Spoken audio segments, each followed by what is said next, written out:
මගේ උපන්දිනය දවස මං ගෙව්වේ මෙහෙම.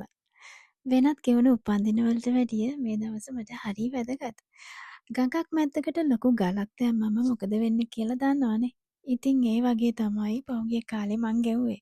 දැන් මං ඉන්නේ මට හැමදාම ඕන කරපු මං ආසම කරන ජීවිතයක.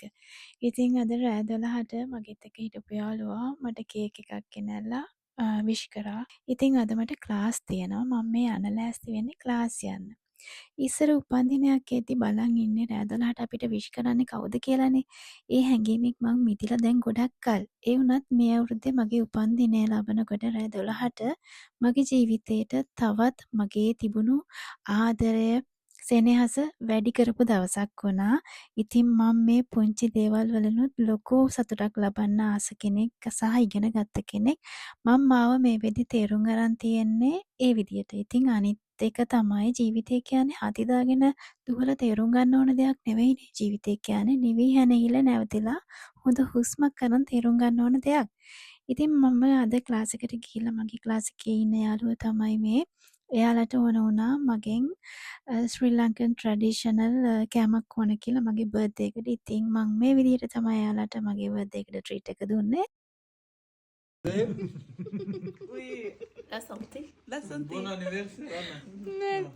මට මෙතන හිටපු යාළුවෙක්ගෙන් මේ වගේ චූටි ප්‍රසන්ට් එකක් හම්බුණා. මට ඒක ගොඩක් ලොකු දෙයක්. ඔය එයා කරාබුවක් පෙන්නනවනේ. ඒක එයාගේ බර්ත්ඩේ එකට මම දීපු එක. ඉතින් එයා ඒකත් පෙන්නනවා මෙතන.